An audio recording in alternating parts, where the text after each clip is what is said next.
Good morning, and welcome to all of you who have joined us in person and online today for the event Trendlines and Transformations in African Democratic Governance, Lessons for 21st Century U.S.-Africa Relations. My name's Robert Litvak. I'm the Wilson Center Senior Vice President and Director of International Security Studies. For those new to Wilson, we are a unique institution in foreign policy, congressionally chartered, scholarship-driven, nonpartisan, and independent. Our special status brings with it certain obligations to prioritize the most important issues and opportunities, and to do so in ways that can make a difference and shape the world. The Wilson Center's Africa program, in particular, is committed to enhancing the understanding of critical issues facing Africa and promoting stronger, mutually beneficial U.S.-Africa relations. Today's discussion is hosted in partnership with the Social Science Research Council's African Peacebuilding Network and Next Generation Social Sciences in Africa program. The Wilson Center is excited to partner with the SSRC. We are two institutions with shared missions of bringing deep research to pressing policy conversations, and two institutions that have led efforts to bring African expertise consistently and directly into U.S.-Africa policy discussions. Today we convene a stellar group of speakers to help us understand better how governance trends across Africa intersect with major political events and daily civic engagements on the continent. To help us open today's session, I'm pleased to introduce Dr. Ravna Rand, Assistant Secretary of State for Democracy, Human Rights, and Labor at the U.S. Department of State. Dr. Rand brings a wealth of expertise on issues that lie at the heart of today's discussion. She's held numerous roles at the State Department, shaping U.S. foreign assistance and policy on democracy and governance. Her extensive research on international security and democratic reform in the Middle East and North Africa will provide invaluable insights into the impact of governance trends on U.S.-Africa relations, especially as we consider pathways toward greater civic engagement and democratic resilience across Africa. So please join me in welcoming Assistant Secretary Rand.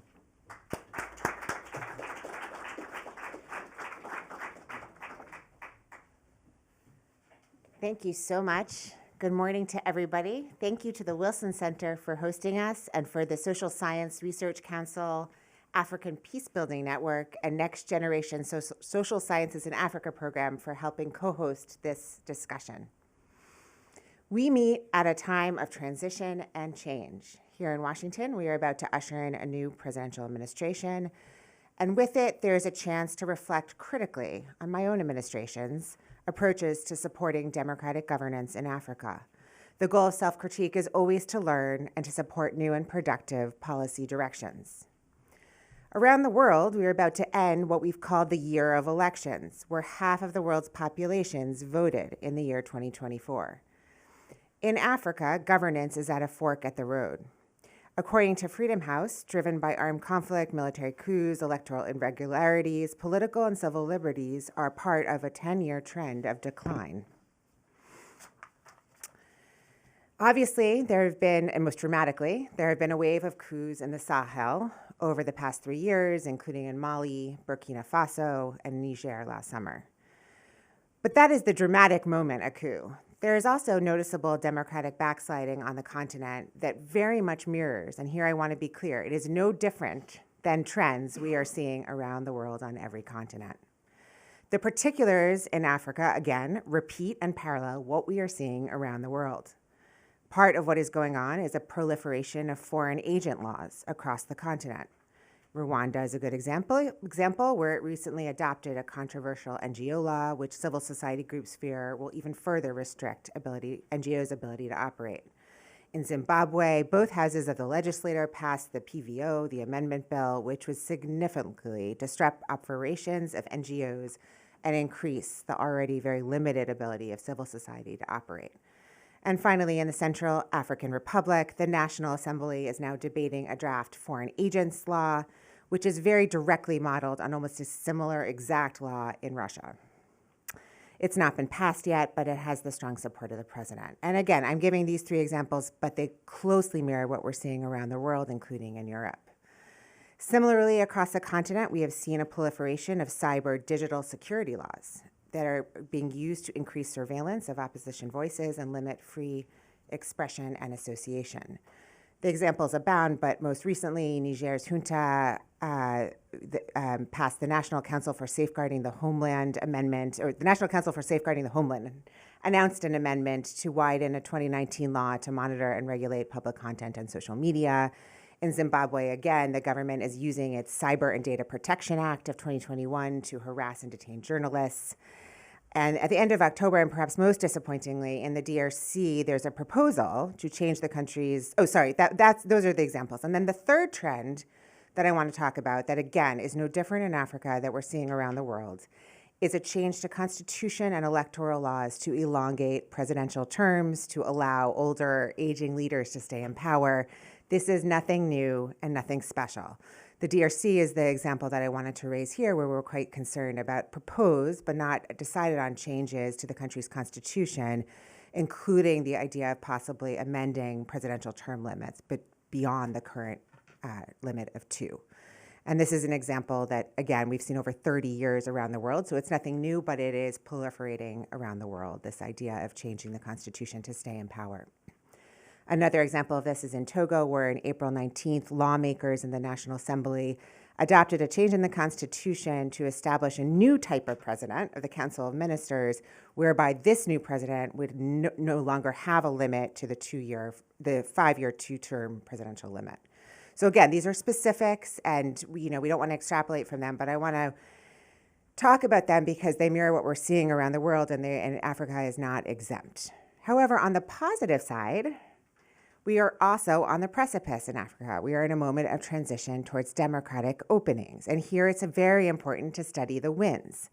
And I would in particular draw everyone's attention to the region of coastal West Africa, where we have much hope for the new governments and for their people's democratic aspirations. In Senegal, which everyone noted, President Faye's April 2nd inauguration wrapped up a tumultuous period that everyone, I think, here watched, that really tested the Senegalese people and Senegalese leaders' reputation and resolve.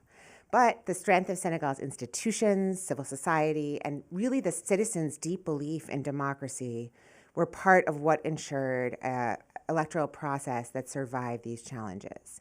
And again, last year in November 2023, Liberia held general elections that were free and fair.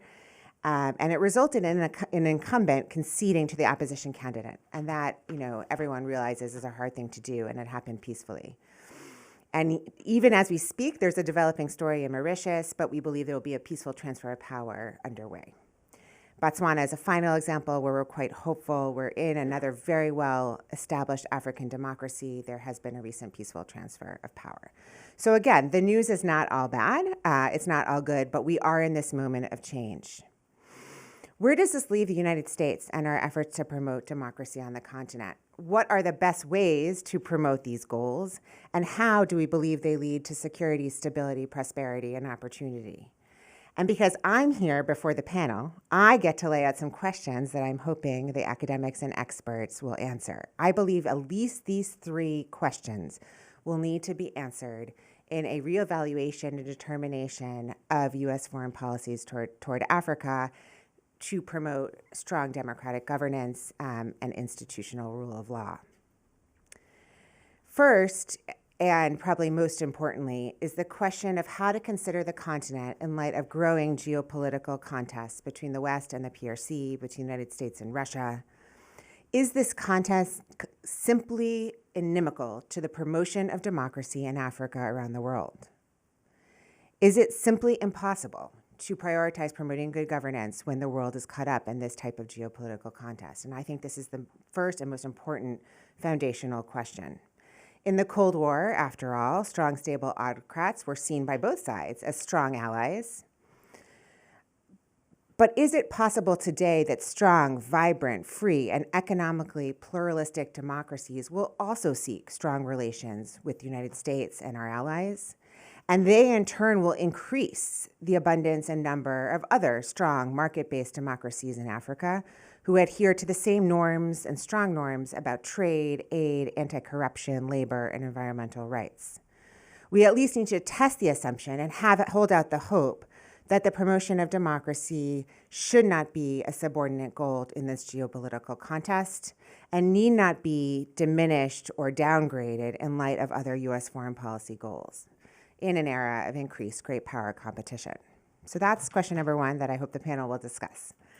Second, what is the right way for the United States in particular, but other allies, to shore up and support these democracies that have succeeded in their electoral moments, have gone through these presidential transitions, but where democracy is still vulnerable?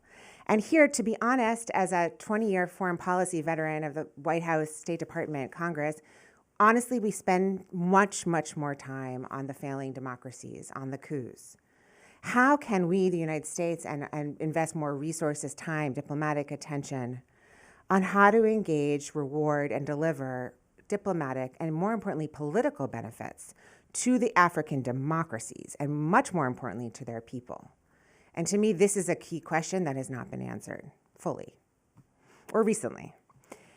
And third, and this is a much more obvious question, we are very far into the 21st century. Our tools for promoting democracy and governance, our tools in the United States are generally our global tools, are in need of update, refreshing, and reconsideration. We need a new toolbox, frankly, when it comes to this century and this new world. So, for example, we've already seen that strong electoral procedural institutions, so running an election itself is not necessarily the problem. We've given the tools through democracy promotion programs and grants to all kinds of electoral institutions all around Africa and the world to run the elections. What matters much, much, much more, it seems, around the world and in Africa is the environment in the media and on the ground for opposition voices before the election day. And here it is the proliferation of dis and misinformation that precede elections, with information influencing campaigns that are often orchestrated by countries such as Russia and others, where the contest for the contestation in the marketplace of democratic ideas is being tested. So this means that there needs to be new ways of thinking of democracy promotion that are creative and understand that the contest is before election day. We are also seeing that there's evidence that in this updating of the toolbox that genuinely creative and innovative voices in Africa and activists and entrepreneurs across Africa understand that there needs to be new tools for a new time. So, for example, as we speak, brave activists across the Sahel are documenting the brutal violence that Russian paramilitary fighters are conducting in the name of counterterrorism. And they are trying to draw attention to the victims and counter the disinformation. And these are just citizens doing this. And they're pushing it out not only to other Nigerians, but to Burkina Faso and Malians via organizations such as the Africa Initiative. So they understand that this needs to be pushed out regionally.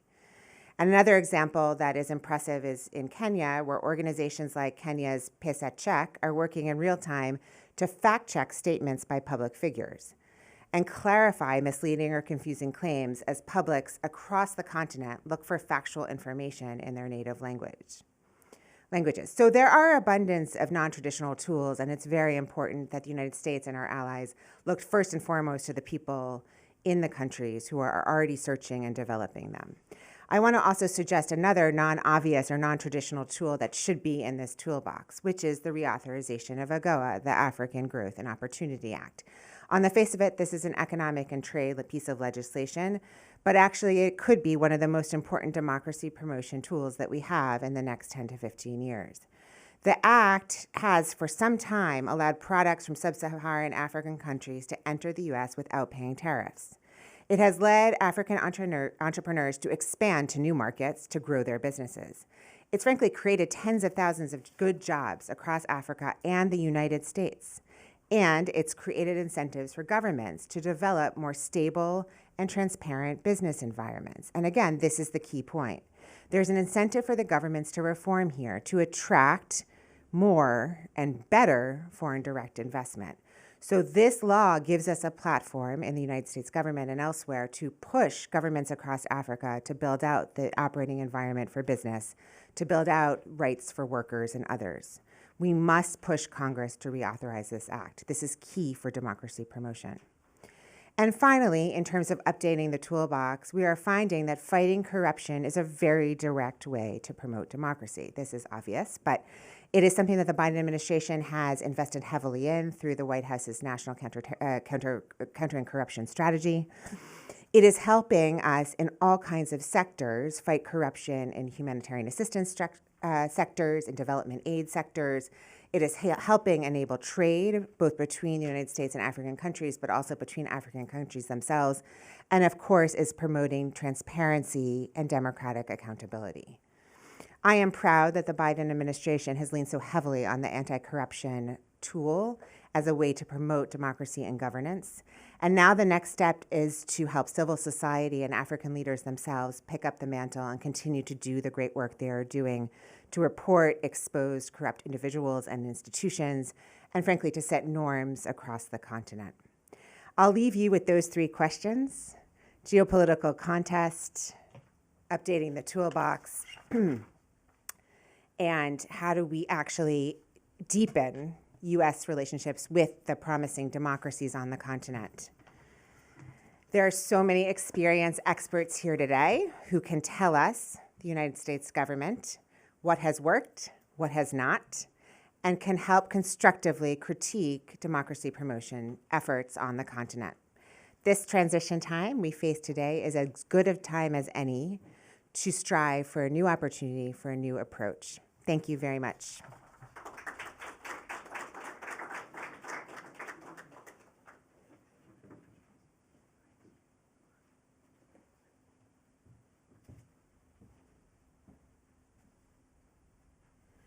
Good morning. My name is Cyril Obi, and I'm the Program Director of the Social Science Research Council's African Peacebuilding Network and Next Generation Social Sciences in Africa program. This program is committed to producing high-quality research on conflict-affected African countries, as well as connecting the research findings to policy discussions and conversations, with the hope that somehow researchers and practitioners that we support would produce information, expert views that can help shape policy. I'm really very happy to be here, working in collaboration with the Africa program of the Wilson Center. We have invested a lot in this relationship, and I must say it's an old relationship. And we have brought some of our colleagues from Africa to share part of the research that we've supported and the experience with you. So I will not go over the eloquent speech that preceded mine.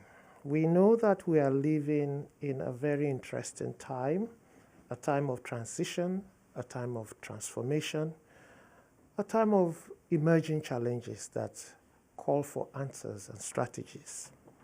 I would say that when you look at the trend lines and transformations in African democratic governance, it's true that there are challenges, and these have been well described, but I also see great opportunities.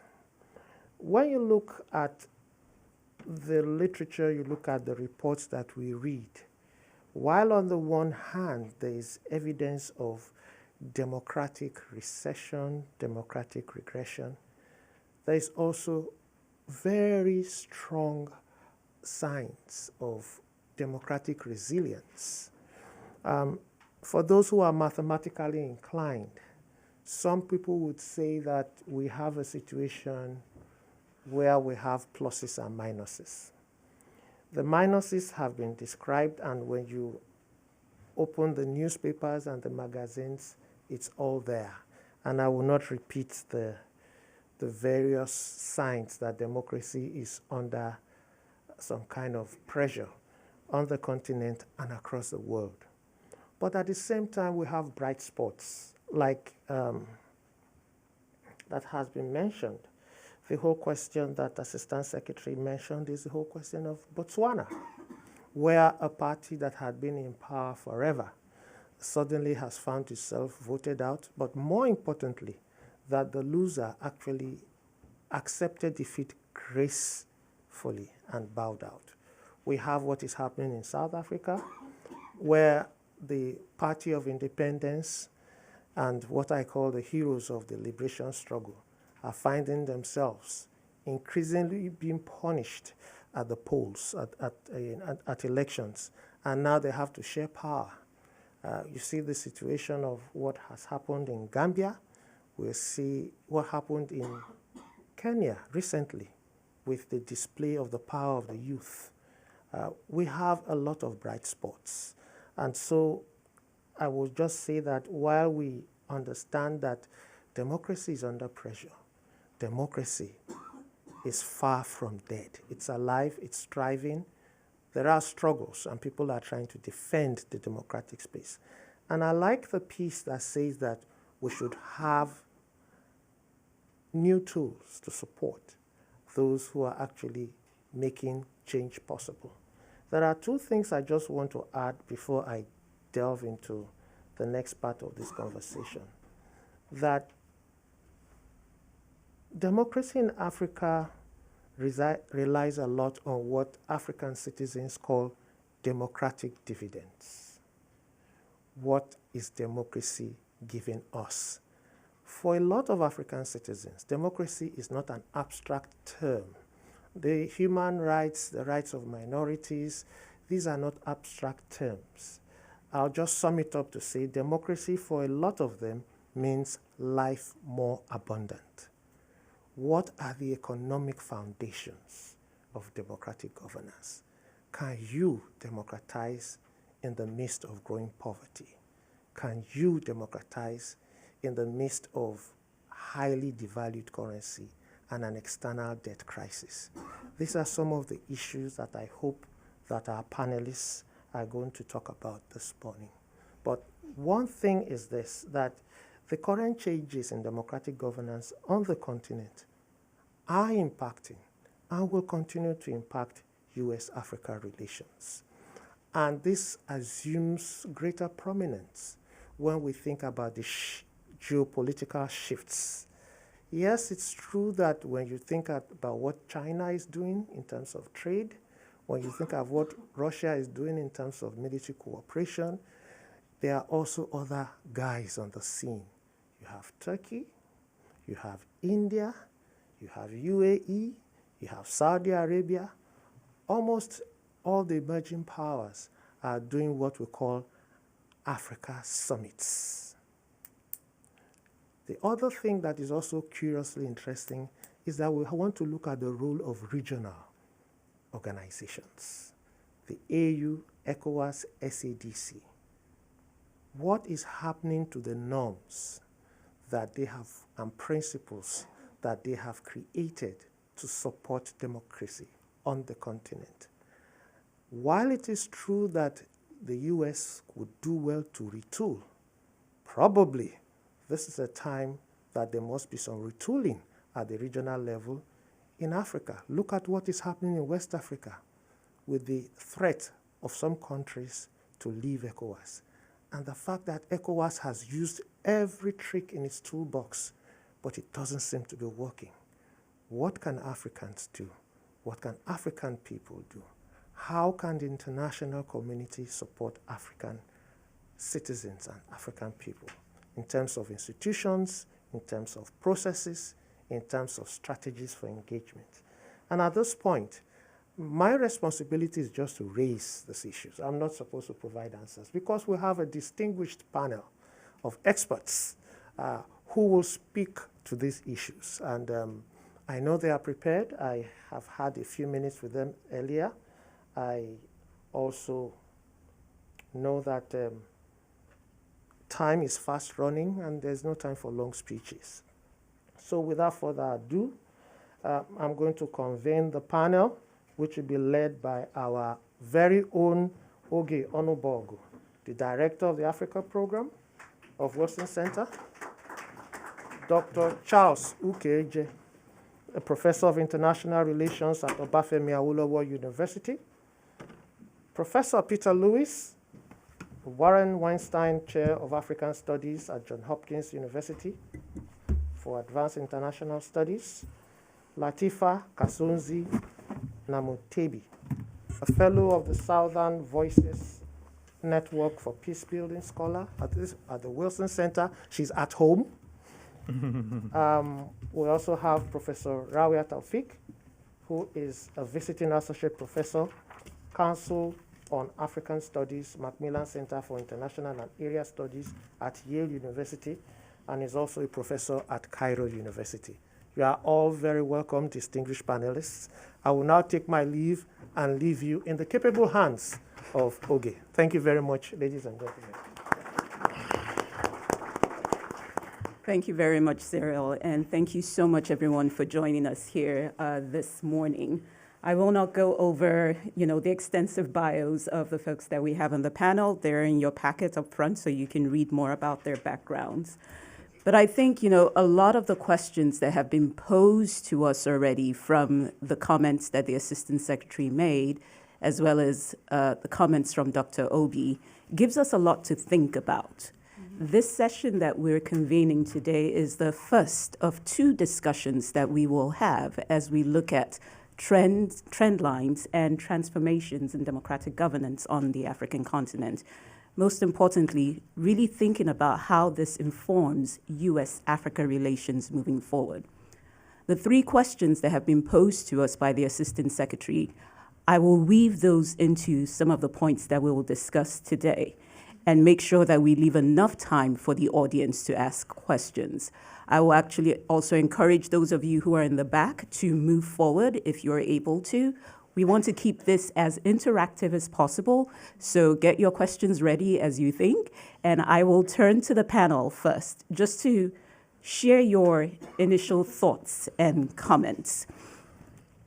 The point has been raised that there is a strong demand for democracy on the continent. But there are questions or gaps on the supply side of democracy. There is a question as well about the disconnect between the values of democracy that citizens share on the continent and the way that it is practiced. I want to hear your thoughts on this based on your area of expertise and the region of the world the region of the continent where you work on. Can you share your initial thoughts on this disconnect between the values of democracy and the practice of democracy in Africa? Rawi, I'm going to start with you. Thank you, Ugi. Very interesting question indeed, and I think there are many variables that were already covered. Cyril mentioned the dividends of democracy, although I may partly disagree with him that democracy is being seen instrumentally in African societies as a way to improve the living standards and so on. And I have in mind the mottos and slogans of the North Africa uprisings. I think the order of these slogans were first bread, and then freedom and social justice. So. And I think even back in the beginning of the 1990s, when we had a wave of democratic protests in other parts of Africa, we had also this connection made between, the way Africa is governed democratically, by securing basic freedoms and how economies are being managed. But having said that, I think from the case I've been working on for some time now, which is the case of Sudan, I think we have the dilemma sometimes of having to install democracy without democrats. So the main actor that actually led the uprising against the 3 decades old regime of al-Bashir in December 2018 was a very broad coalition of professional associations, traditional and new parties, and youth organizations, and so on and so forth. But what happened over the course of the 2-3 years after the overthrow of al-Bashir is that this broad movement actually lost connection with the masses, failed to balance the weight and the power of the military, and even failed to establish the main representative institutions of the transition, including, for instance, the Legislative Council. So sometimes the problem is in the, the political movement and the political actors that are supposed to translate these aspirations of democracy into, practices on the ground. I think this is one thing that I have in mind. Thank you, Rawia. Dr. Ukeje. Thank you very much. Okay. Good morning, everyone. I'm going to be looking at West Africa, and if you know the region very well, you'll see that in the immediate period after the 90s, there was a whole lot of excitement.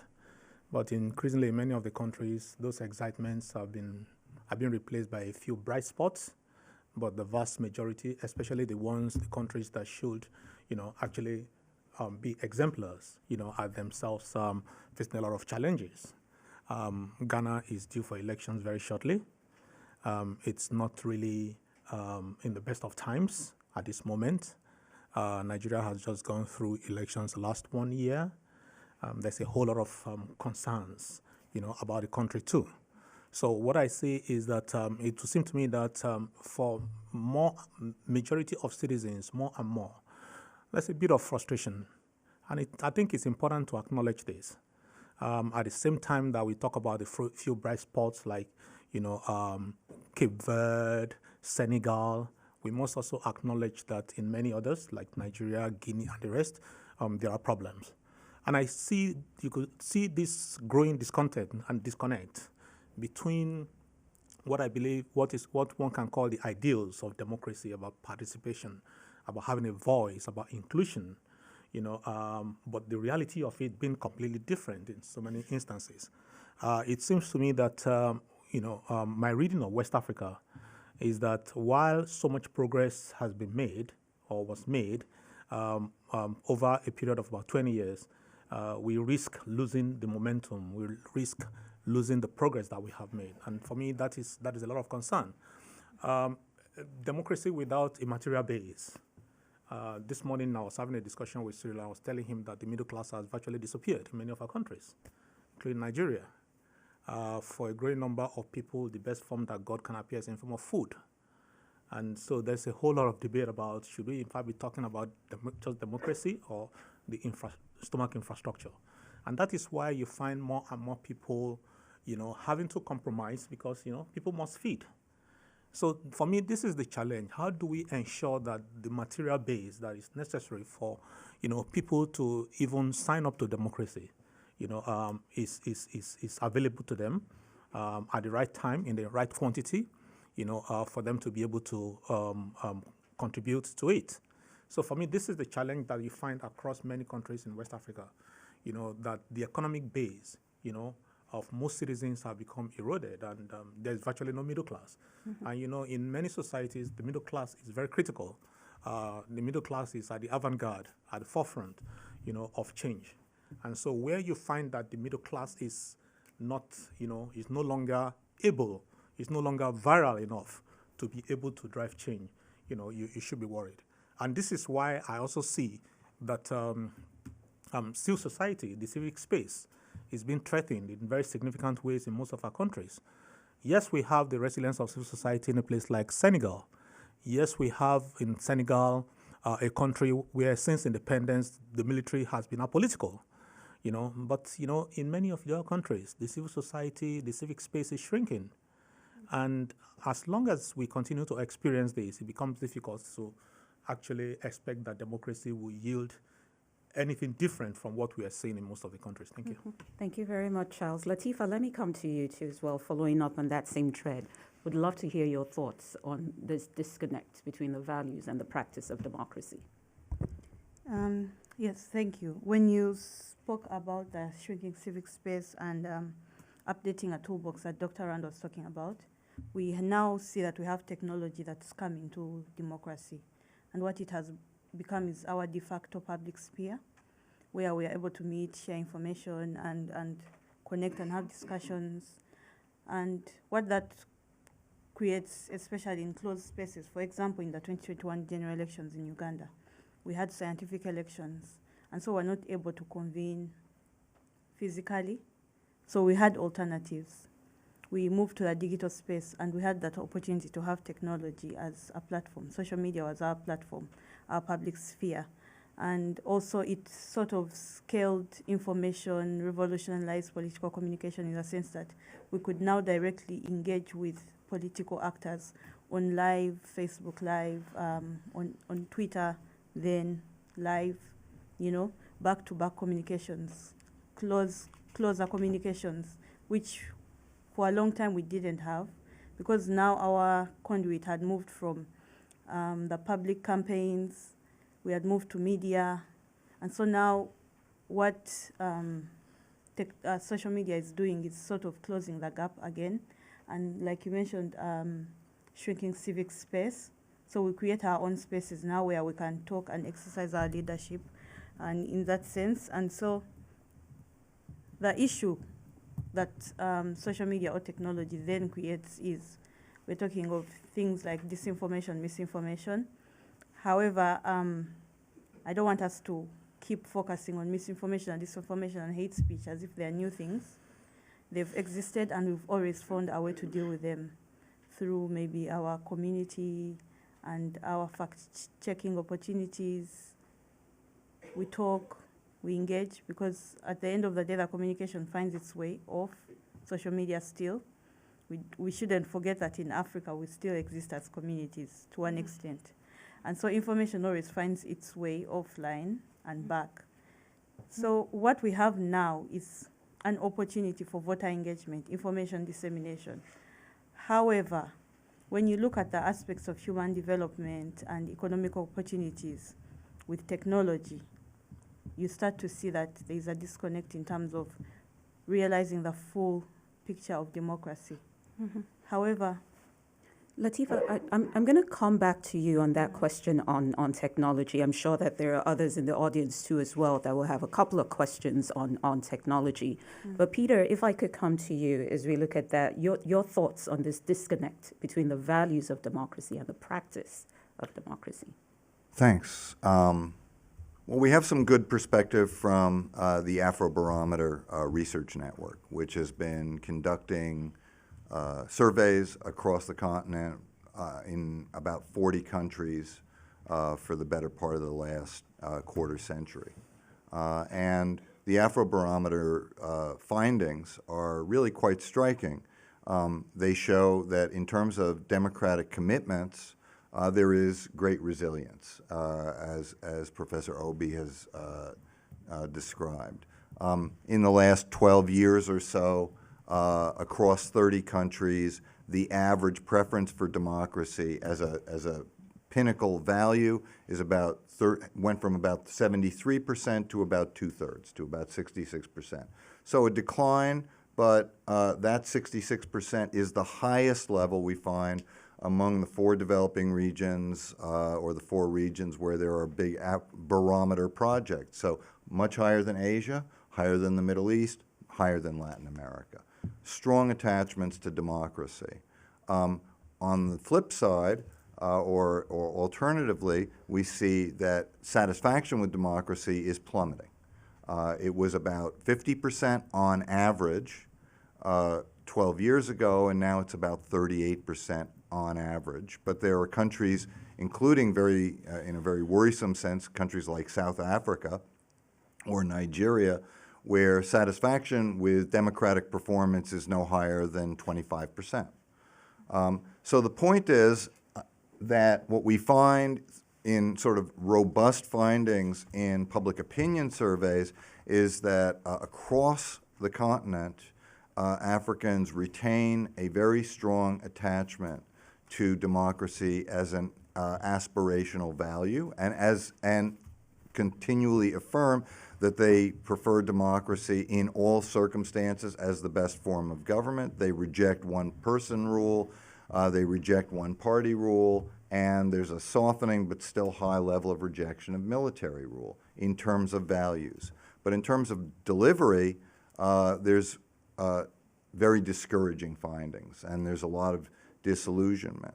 This brings us to the issue of the democratic dividend.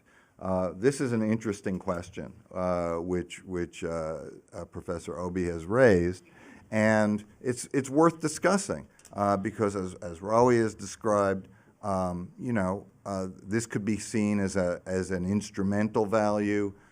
We want bread, we want rice, we want economic dividends, or it could be seen as an intrinsic value. We want democracy, and we want greater political space, representation, validation in the political sphere. And a lot of what we see in recent coups, in recent opposition events across the continent is not complaining about the economy, although the inequality and poverty and economic shocks and disruptions are very problematic for political stability. But we see people complaining about what the incumbent leader has done in terms of corruption, in terms of term limits or term extensions, in terms of misconduct in military campaigns and so forth. So people are complaining about what their democratic governments are doing in terms of delivering democracy as much as, or even more than, a democratic dividend that's purely instrumental. And then finally, I'll just note and concur with what other people have said, that we see a lot of cross currents. Yes, there have been democratic reversals. Yes, if you look at Freedom House and other ratings, there have been recession in certain rights and elections and things like that. And that is an undeniable challenge and problem. But Botswana, South Africa, the third-party challenge in Nigeria, protests in Kenya, facing down the term extensions in Senegal. We see lots of sources of democratic struggle, democratic pushback, and hope not to overuse the term resilience, but yes. Thank you very much, Peter.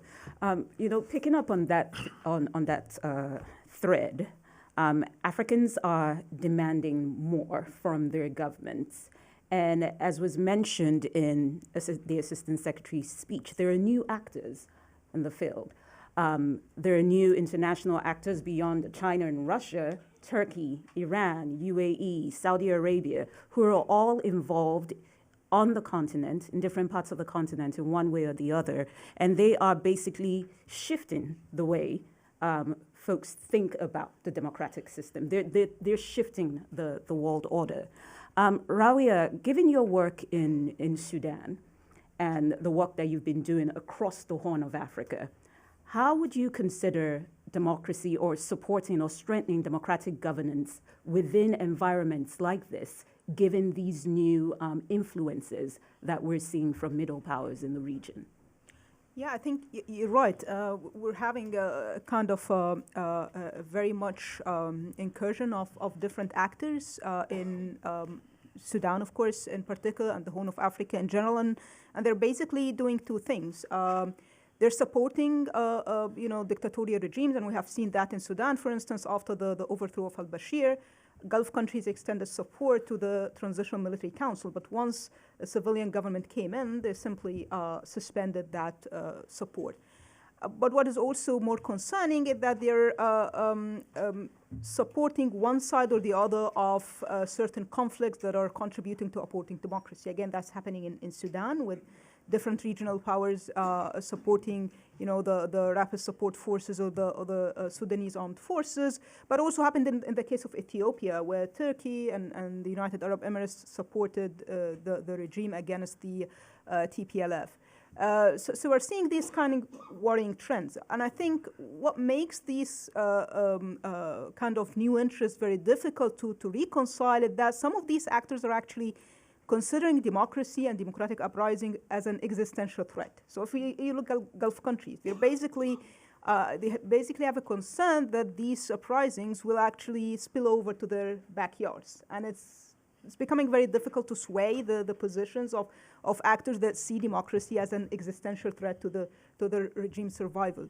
And in this kind of context, I think there are different responsibilities for different actors who need to support democracy. I think the first thing is simply to understand the interests of these actors. As I'm saying, some of these actors have political concerns, and some have economic interest. Again, looking at Gulf countries, or the case of Iran, the wider geopolitical context in the Middle East, they have political and economic interest to influence political trajectories in Sudan or in the Horn of Africa as a region that is very much connected to Middle East and Middle East dynamics these days.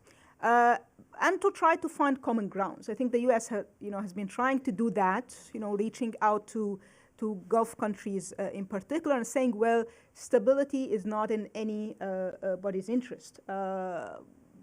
This did not work, one has to say, and that's why the second point, I think, is to try to exert pressure on these actors in order to change their course of action. And there are actually tools and ways of pressuring these actors. And I think the threat of not applying the sufficient pressures on these, what we call bad actors, or influencing democracy and democratic transformations in Sudan and other parts of the continent, is that, as I've been speaking to many Sudanese over the course of the last few months, they will see actually the convergence of interest between the U.S. and these actors. That, well, there's no big difference between U.S. and its policy objectives and these other actors, and the U.S. may be not interested much in, ending the conflict in Sudan or in the principle of democracy in general. But I think also, since Cyril mentioned in his opening remarks, regional economic communities and the AU, I think for the AU, it has been very progressive in terms of its democratic principles. We know its principles of, unconstitutional changes of government. But I think there are many issues that relate to the AU here. One, of course, is the issue of consistency. Mm-hmm. We have been seeing these rules applied in some cases, including Sudan, not applied in others. So consistency is very important, with some kind of flexibility, because we are seeing many versions of unconstitutional change of government, right? The case of Sudan is very different from the typical cases of coups in Burkina Faso or Mali. It's very different from the case of Gabon, for instance. Very different context. So there has to be some kind of open thinking on how to deal with these different questions. And there was actually a discussion at the beginning of the last decades with the North Africa uprisings and these issues, but it was abrupted. So I think, a continuation of this developing of rules and balancing consistency and flexibility is very important as far as the role of the AU in particular is concerned. Mm-hmm. Thank you, Rawia. And to pick up on that point on the AU and regional economic bodies, Charles, I'm going to come to you because I know you've done a lot of work with the AU. In the past, when we look at where, let's take ECOWAS, for instance, and how ECOWAS was seen as being more progressive in the region when it came to ensuring that it instilled norms of democracy, ensuring that its governments were representing its citizens. We've seen over the last couple of years that hasn't necessarily been the case. Citizens across the board continue to question the legitimacy of these regional economic bodies, not only with ECOWAS, but we see that with IGAD, with SADC, across the board. What are your thoughts on how, going back to the question about updating our toolkit, not only with the US, but the toolkit on the continent too as well, needs to be updated, ensuring that these regional economic bodies actually represent the views of the citizens within their member states. What are your thoughts? Can you share some thoughts on this, given the work that you've done with the AU and other regional economic bodies on the continent? Thank you very much. Okay. The AU and all the African regional institutions have, over the last 10 years or more, made commitments towards democracy and good governance. The AU has a very robust protocol, like you said, just as SADC, EAC, ECOWAS, perhaps less so for ICAS. But what we see is a disconnect between these commitments and the realities that play out on ground. And you rightly said that, of course, that ECOWAS is the most advanced of them all in terms of its commitment to regionalism, commitment to democracy and good governance. But if you look at ECOWAS since the last 10 years, there's clearly a disconnect between a commitment to those ideas and what actually happens. Yes, ECOWAS in 2001 adopted a protocol that I think is very far-reaching, very far-sighted. As far back as 2001, the ECOWAS protocol on governance and democracy, good governance and democracy. By the way, there's a talk that in the last 2 years, there's been discussions about updating this protocol. They've not gained a lot of traction. They've not been able to agree.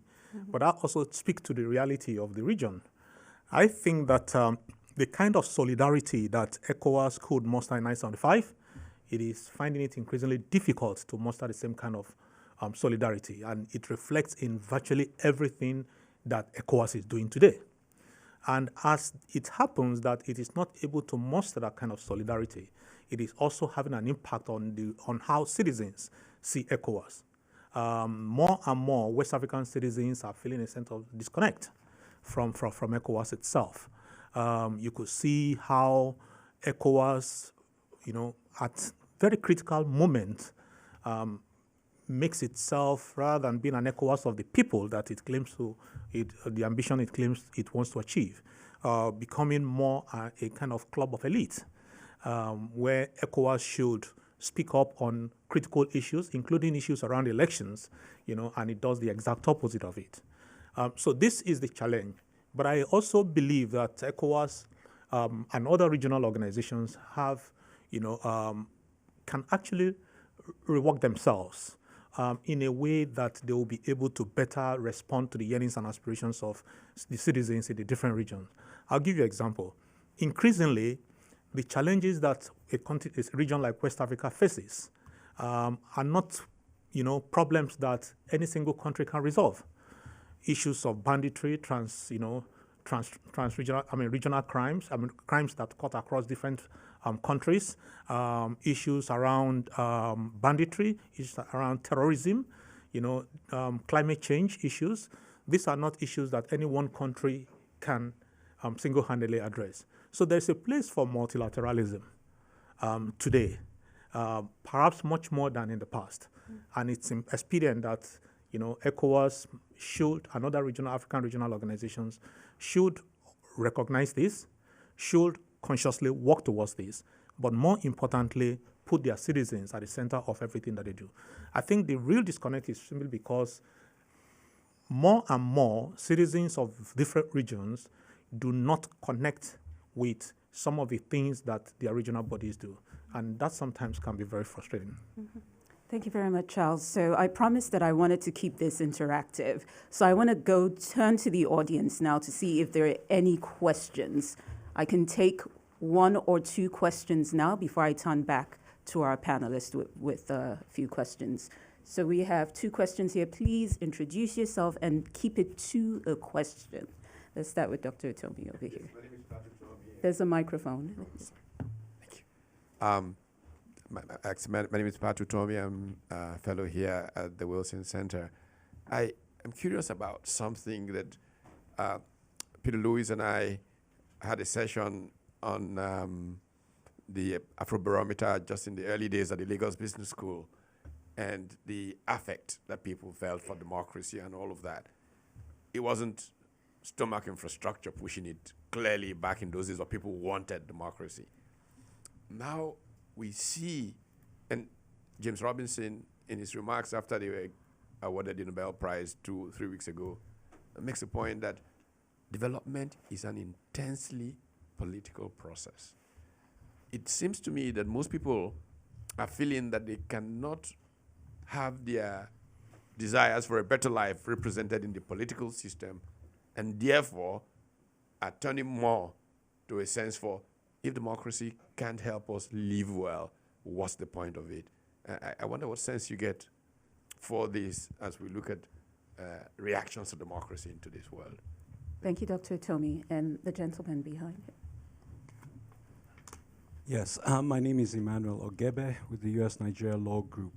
I think that we actually should reframe the question, which is, what are the trend lines of democracy in America showing to Africa?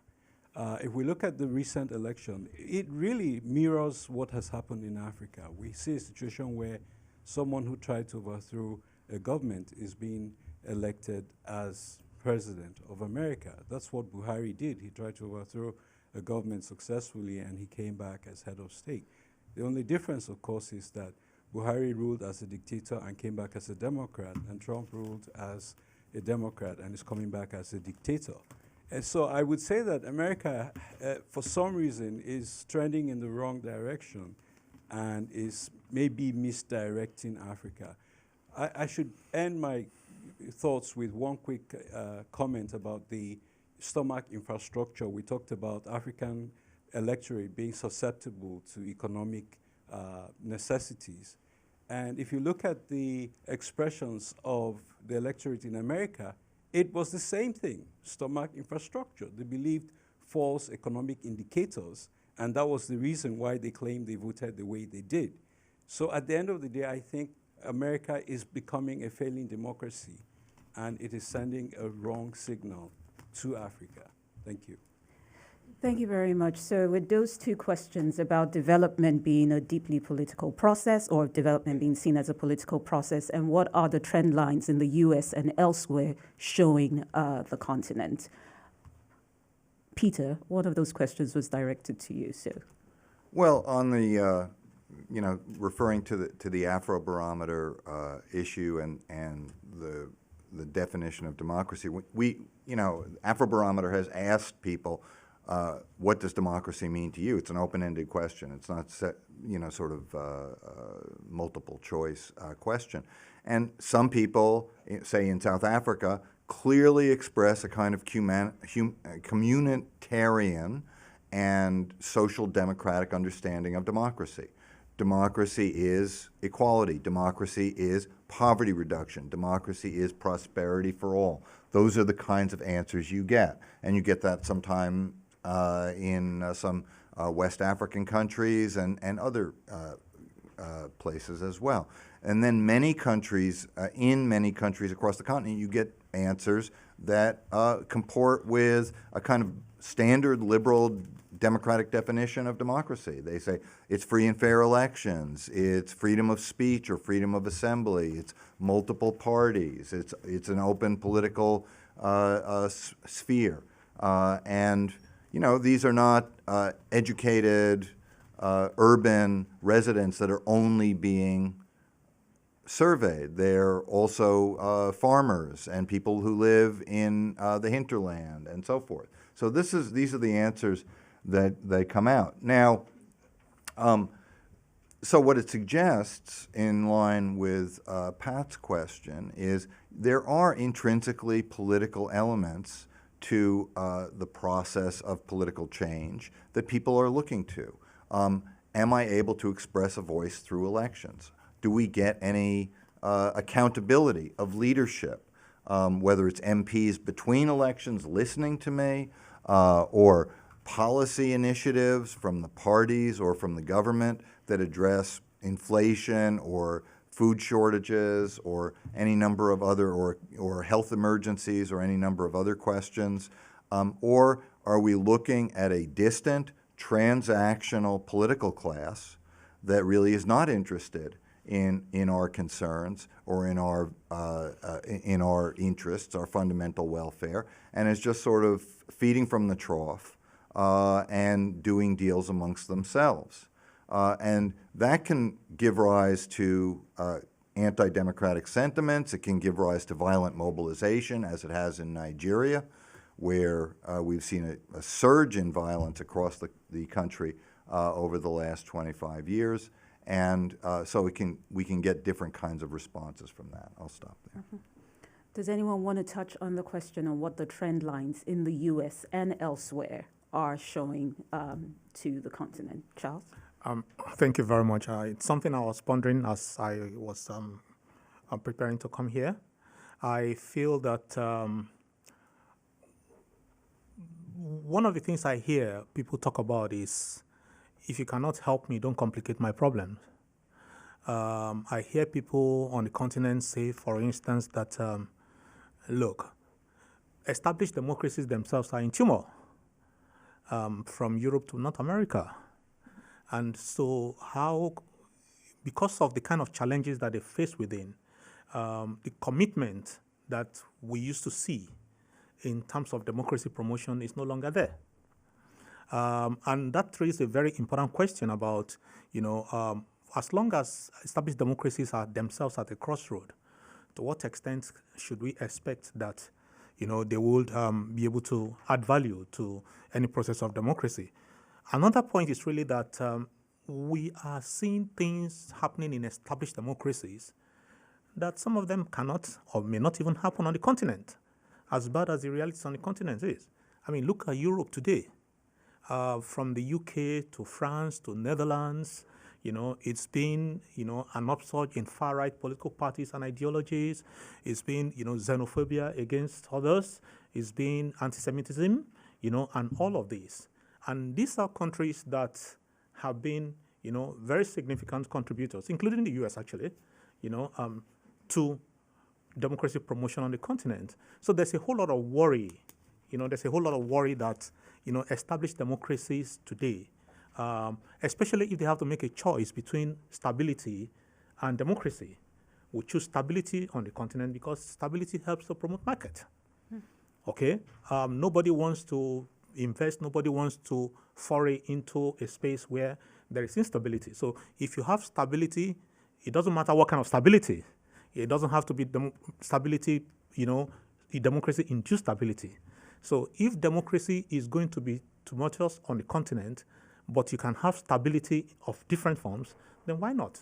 So there's today that concern, and I hear it from colleagues, I hear it from people in government that, look, after all, you guys are not better than us. And for me, this is one major negative vibes that is coming from established democracies about, the prospects, for the continent. If you can't deliver on elections, something as basic as elections, on what basis are you going to expect, African countries that are struggling with so many different things to be able to deliver on elections? And in a way, that emboldens the political elite in many of, in many African countries to just basically act in ways that can promote impunity and undermine democracy.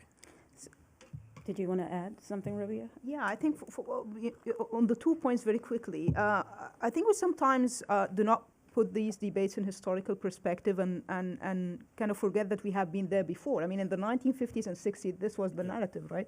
That, well, Africa cannot actually afford pluralism and democracy, and thus let's tackle development first. And the experience of the 4 decades from the 50s until the end of the 80s, indicated that this did not happen. And even more recently, the coups that, justified the military overthrow of a democratically elected president because he is not able to deliver on stability. We have seen in the last 2-3 years that they are not able also to deliver the mission of stability. And even in North Africa, we had this kind of social pact that, well, we're going to offer you subsidies and employment and so on in exchange for the loyalty for the regime. Again, this did not deliver.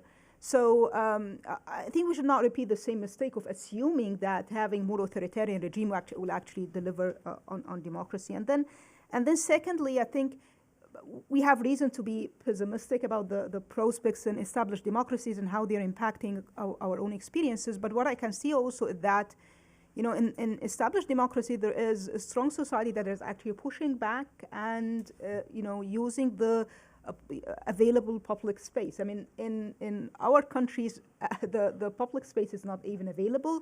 Yes, as Latifa said, we have the parallel kind of virtual public space that we're actually inventing, but this cannot make up for the real struggles that are gonna change things on the ground.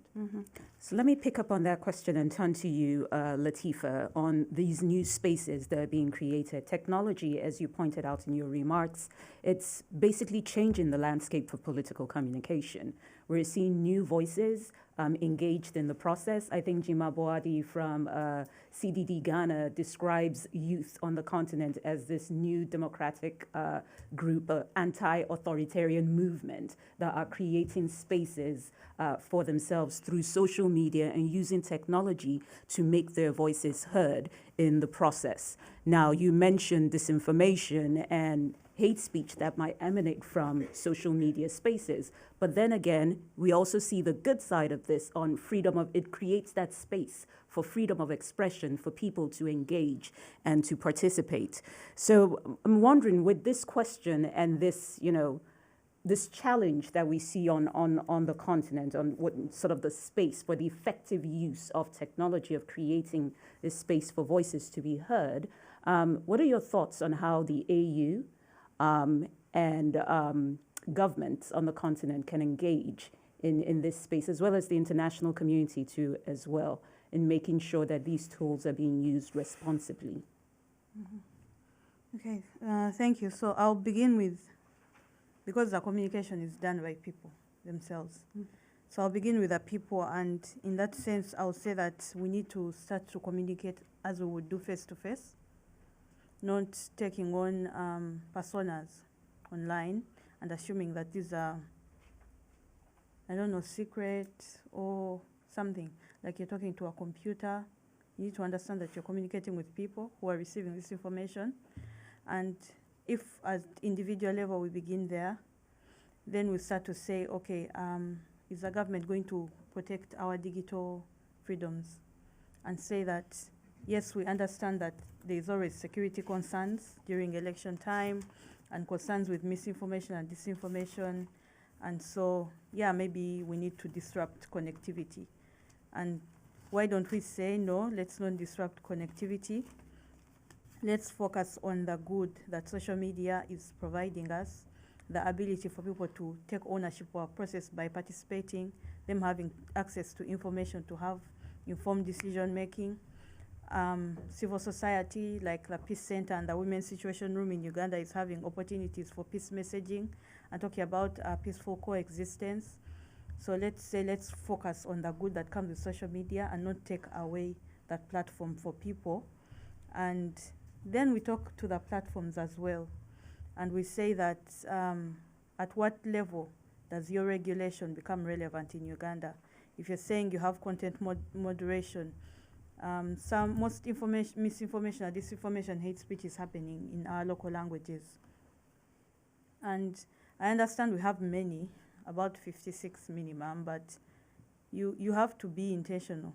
If you're saying that you created a space and you want everyone, it's a global community and you want Ugandans to be part of it, which we do, we need to also come inward. And as the African Union has a digital transformation strategy, and while it doesn't specifically focus on political communication and all this, an aspect of just having more community and connectivity and collaboration in terms of how we use digital platforms to come together as Africa.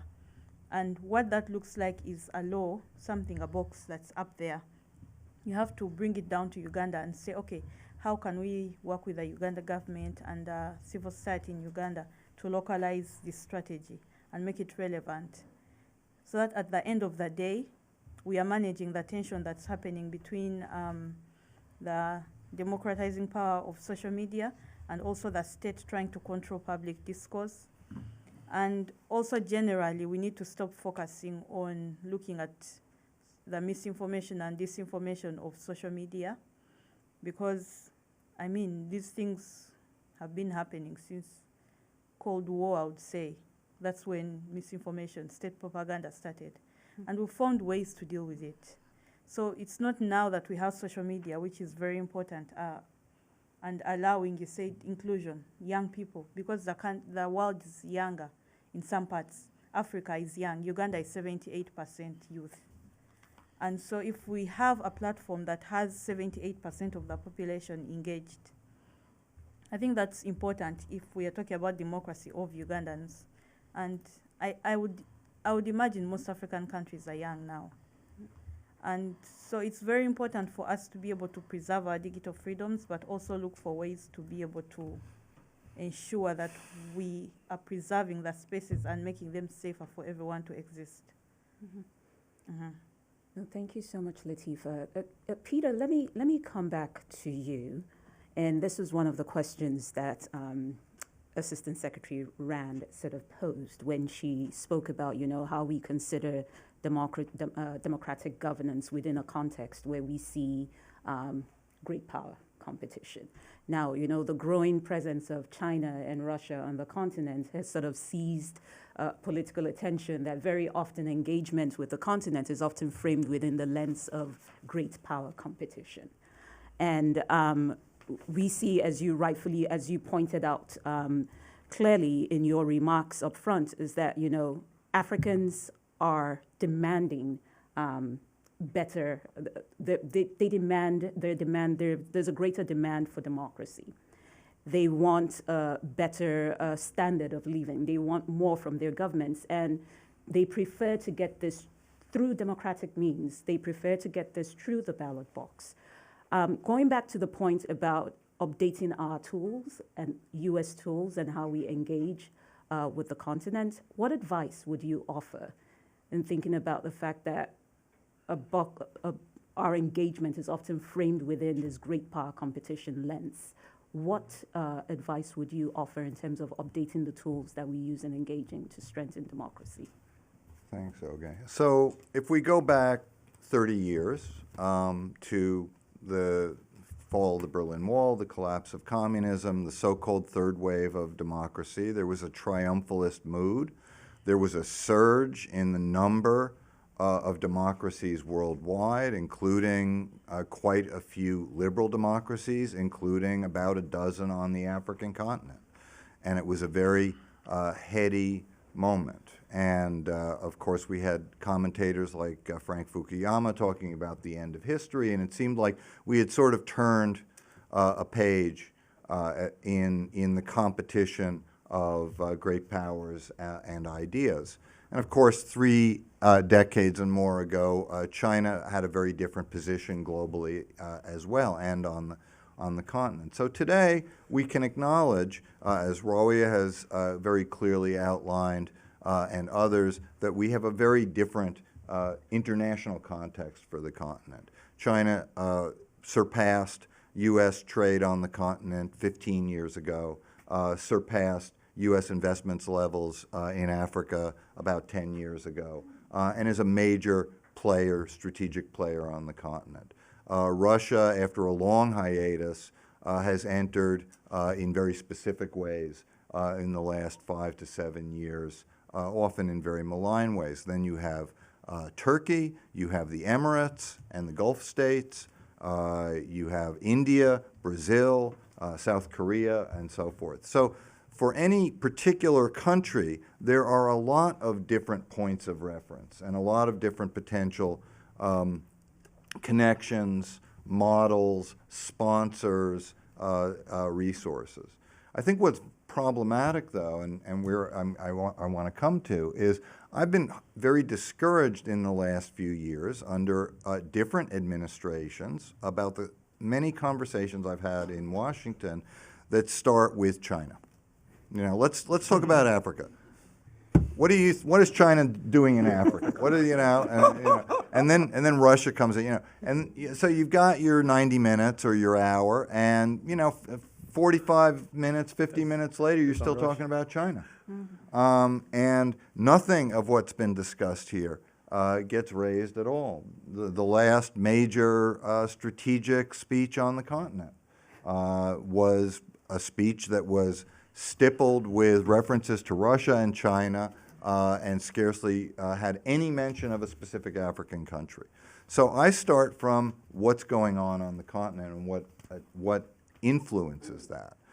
Yes, there is geostrategic competition. Yes, there are new actors and there's a new array of actors. Yes, there are malign actors, and I will reference Russia on this, which is, you know, very, very instrumental and very deliberate about what it wants and how it's going to grab influence and resources on the continent. But if we take China and we look at the democratic or let's just say governance tendencies across the continent, what's the strong case that that's made a huge difference in terms of international relations? There was a lot of attention 10, 15 years ago. Oh, they're in Equatorial Guinea. Oh, they're transacting with Zimbabwe. Oh, they're dealing with a lot of DRC. Have those countries changed their political profiles in the last 25 years because of their China interactions?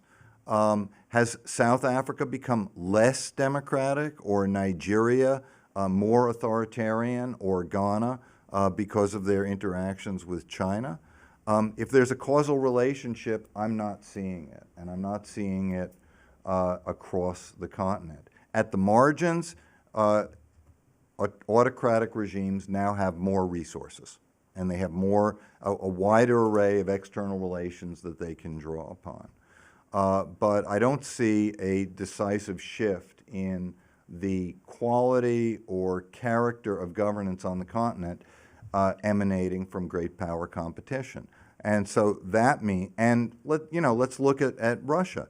CAR, Mali, Niger, Burkina Faso. Did Russia cause these problems? Did Russia introduce the jihadist movements into the region, or the history of coups and non-delivery of services?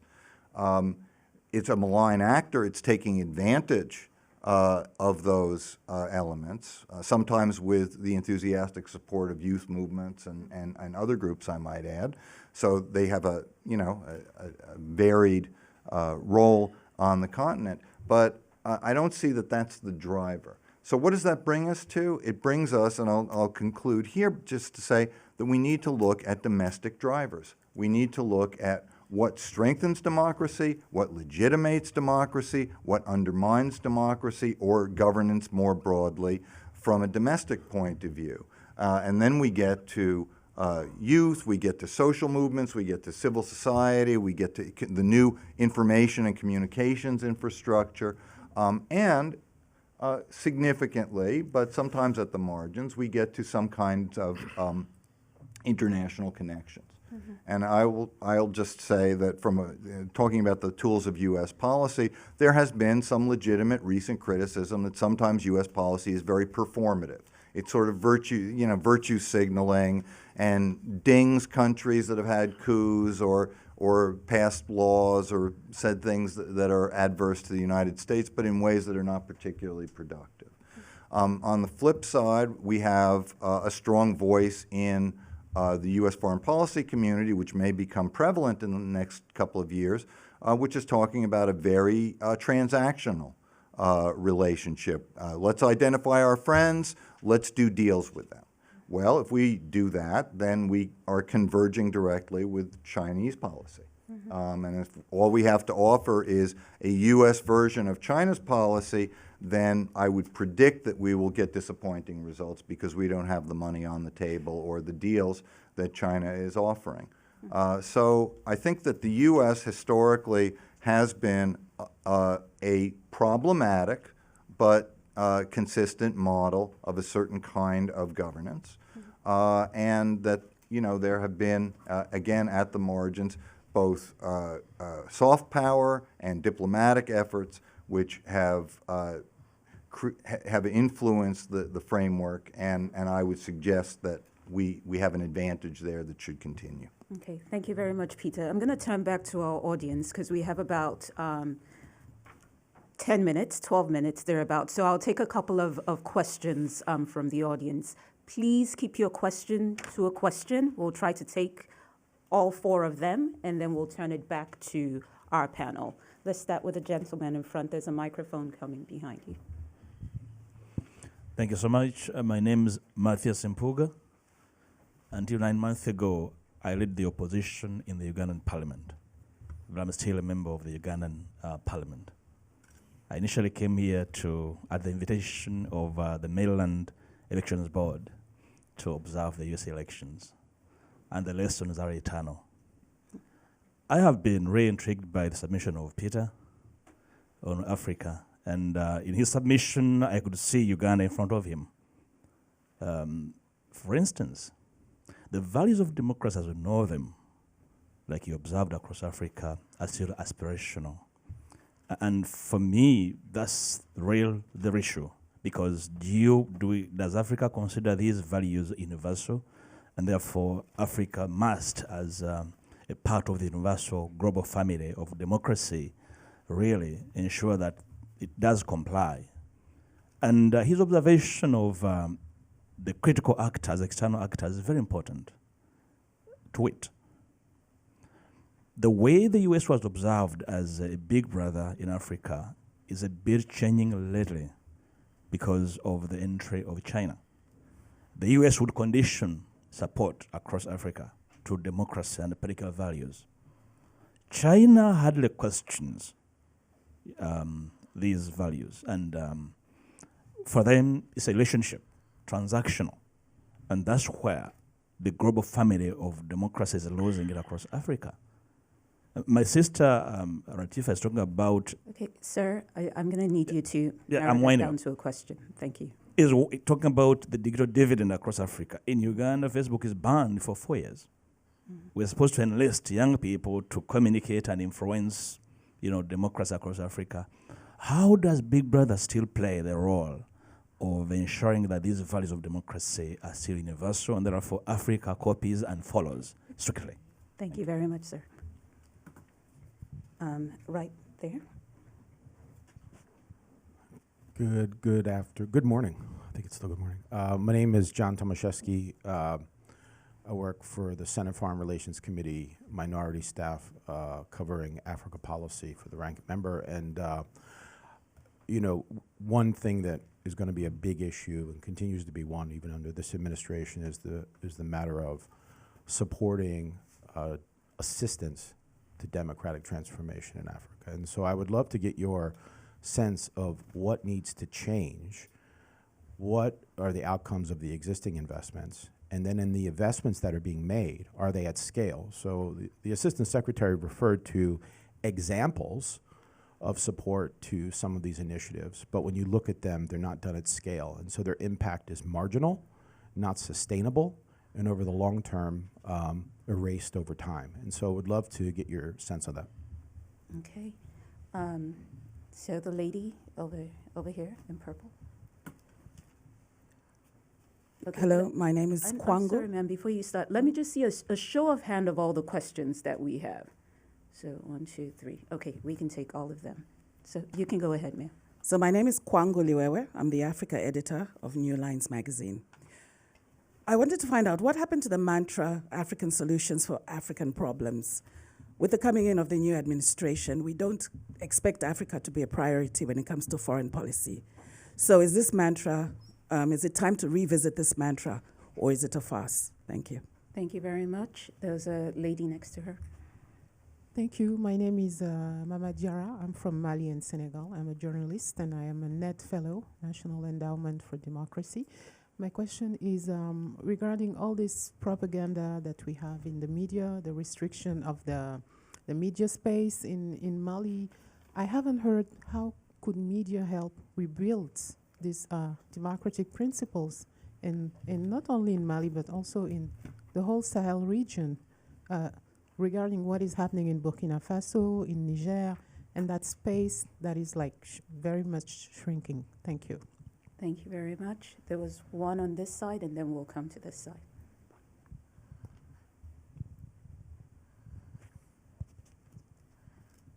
Hello, everyone. I'm Fatimata Belem. I'm a former UN peacekeeper in Mali.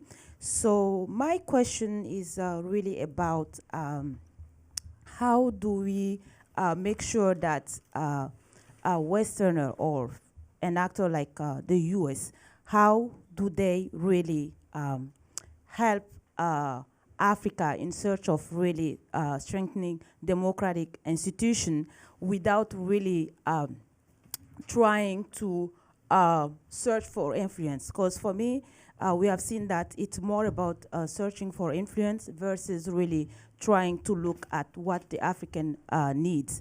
So I will take an example of the UN peacekeeping mission. So once the Wagner Group, now the African Corps, step in Mali, the focus of the mission, what I've noticed, has really changed. So we're more focusing on trying to see what Wagner is doing on the ground and how we really try to convince the Malian to push them out. So I think with that, we really force the government to choose between the UN peacekeeping mission, which is really something that was needed by the population. So it was between choosing between the mission and having the Wagner group out. So, and the result is that what we all know is that the mission was out.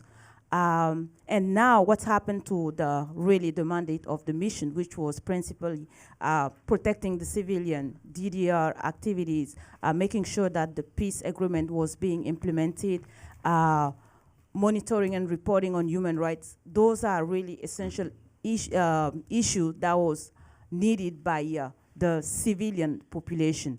So how do we really go about working on helping the African to meet their needs without focusing on the influence? Thank you so much for your question. And we have one question on this side, and we'll turn it to the panel to respond. Hello, good morning. My name is Fissa Dinya. I'm the former Ethiopian ambassador to Great Britain. Thank you so much for this wonderful presentation. I enjoyed very much. As I was coming to this meeting this morning, I actually drove, I live in Maryland, and I drove a long drive. It took me like 1.5 hours.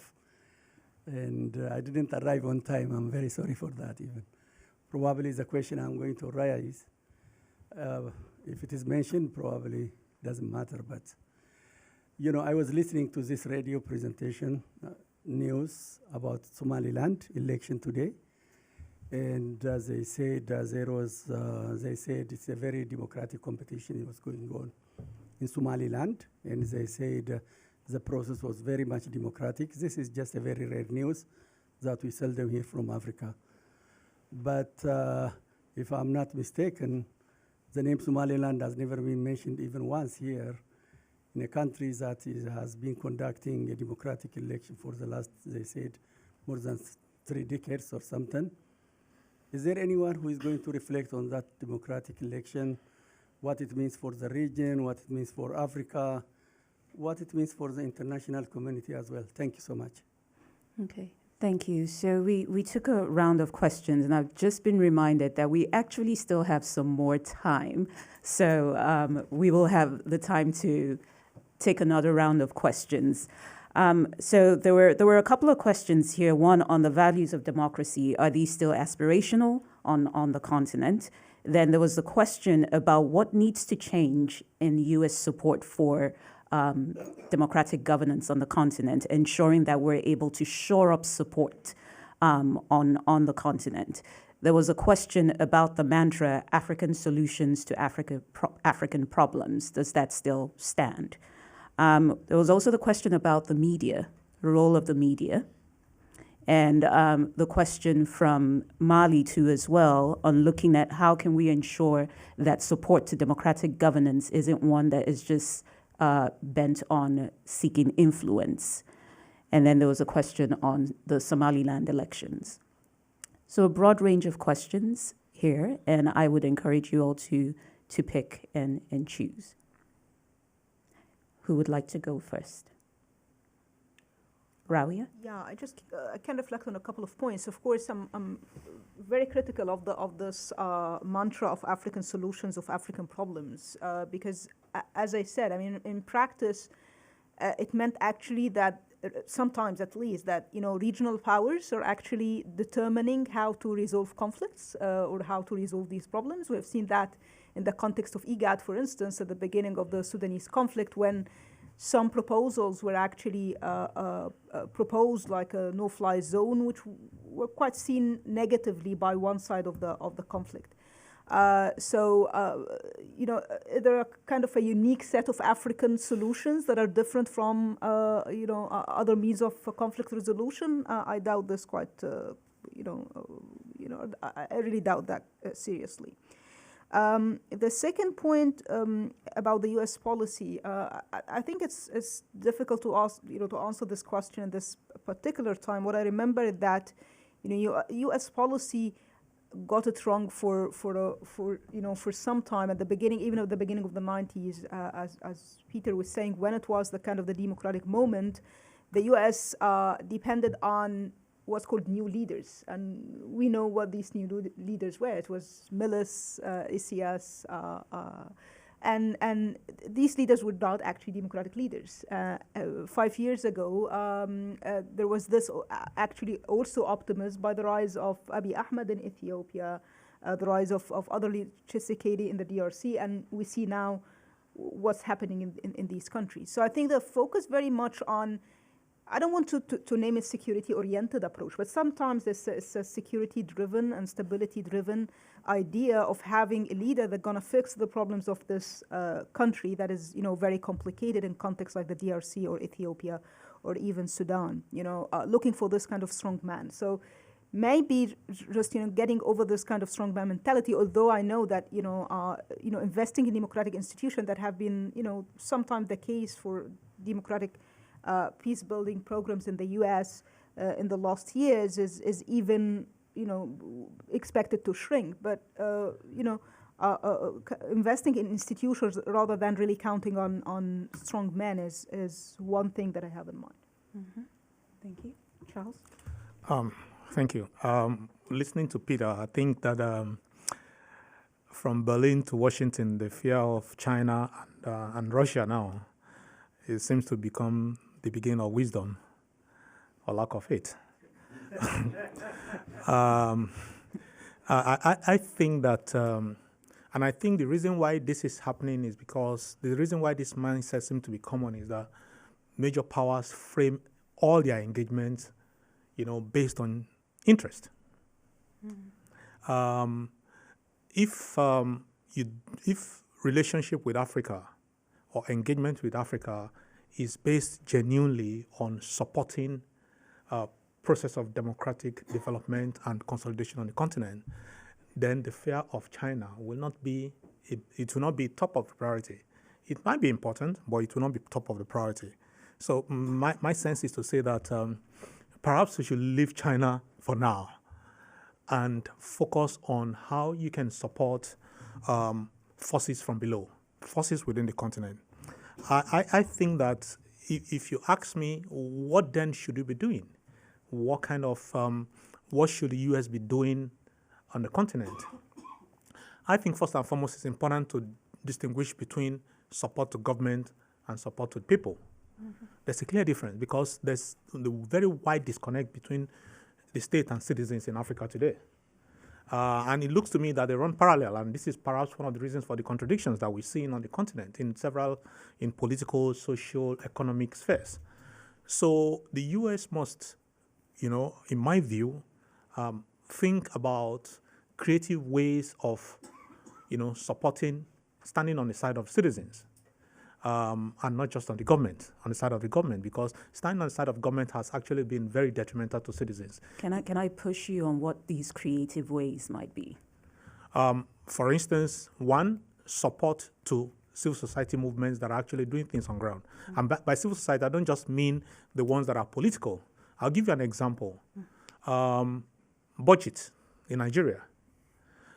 Those guys are doing amazing work. And basically what they do is to track government budget and break it down in such a way that citizens can understand it. Mm-hmm.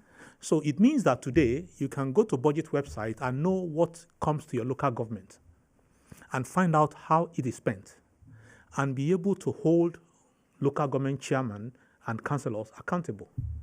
So rather than supporting the traditional pro-democracy civil society institutions, which by the way will be important, but you then have to also begin to look at, new civil society movements that are emerging that are not in that mold, but that are doing creative things that support the democratic process. Mm-hmm.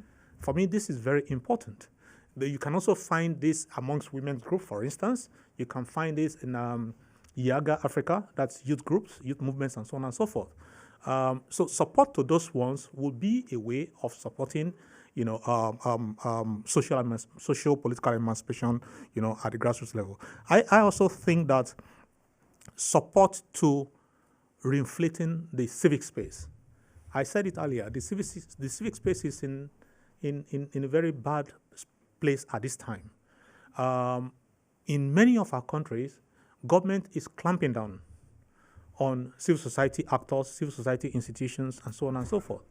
Okay, we shouldn't allow, the the civic space to die, to atrophy, because if the civil space dies, there would not be any form of credible opposition or credible challenge to government, or in many of our countries. So investing in this, of course, people can make the argument that, look, the civic space is full of the good, the bad, and the ugly, and so on and so forth. But there are still credible civil society organizations that are working on the ground, that have become credible interlocutors on behalf of the citizens, engaging the state on permanent basis. So for me, this is very important. I also think that it's important for Washington and major Western capitals to invest in supporting media. The media is very important. Unfortunately, the media itself is under great assault, especially new media. We have seen increasingly in the last couple of years how virtually all governments, in one way or the other, have put in place legislations, have actually physically clamped down on key media voices, and the more we do this, the more this is happening in many of our countries, the more it is difficult for we to have those voices out that speak about the realities on ground. So for me, this is an area that is very important. Finally, I think that the U.S. has to invest some time in thinking about how it can weigh in from time to time, to make government, because it's a very strong force, to make government in many of our countries, to be less obnoxious, to be less autocratic, in terms of how they deal with citizens. Sometimes the body language can make a difference. But when the body language is one of indifference, then it sends a wrong signal, or it sends a signal to governments that they can continue to do things as usual, business as usual. Mm-hmm. And that hurts people like us, who are in the field. Thank you very much. Peter, did you want to add on? Yeah, there were a few things. I'm sorry that John had to leave, but on scaling, the problem of scaling, it runs right into funding. And if we go back, for the last several administrations, there's a clear party, basis of funding. Funding for democracy assistance tends to go up under Democrats, and it tends to have downward pressure otherwise. And so if funding levels are at least sustained or not significantly reduced in the incoming administration, then we have to figure out what we can scale based on, pretty consistent but not growing resources. So what does the U.S. bring to the table? There is the historical example of democracy. Flawed, yes, but nonetheless there. Even our current election, regardless of how people feel about the outcome, was free and fair. It was quickly reported, and notwithstanding incendiary rhetoric, I didn't notice that anybody died. And there will be a peaceful transfer of power in January. So that remains. There is a strong connectivity. There are 2 million African-born Americans. And immigration from Africa, legal immigration from Africa, has been one of the fastest growing categories of immigration over the last decade or two. And when you survey people on the continent, where would you like to live? You want to go to Russia? You want to go to China? Nope. They want to come here. So there are strong cultural connections. There's a diaspora community. There are strong social connections. The mention of Somaliland. There's a big community of people from the Horn of Africa here, and so forth. So the point is, there is connectivity. There is a historical legacy or historical model, and there is also, even in a situation of constrained resources, there's a very cheap option, which is use your diplomatic representation. You've got ambassadors, you've got diplomats, you've got Senate committees, and so forth. These are potential points of interaction and points of connection that don't cost additional resources, but that can be utilized to cultivate both diplomatic influence and what we generally call soft power. And then I would just strongly agree with what Roia said and say that there are certain institutional fundamentals of good governance and of democracy, including credible and fair elections, including transparency in budgets and governance, and independent judiciary and things like that we can support and encourage and sustain. And finally, I really don't have anything better to say than Charles's intervention about just keeping political space open. The fact of the matter is that the United States has not been able to remake the politics of Haiti. The United States can't remake Haiti. So why would we assume that the United States, through its bilateral relations, could remake any other country any country on the African continent, which is more populous and more distant and so forth. But that doesn't mean that we're without resources or without influence.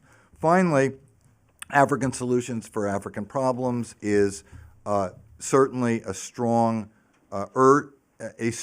admonition for deferring to African sovereignty and African agency. But the fact of the matter is that Africa, like every other region of the world, is engaged in the world, and there are multiple connections.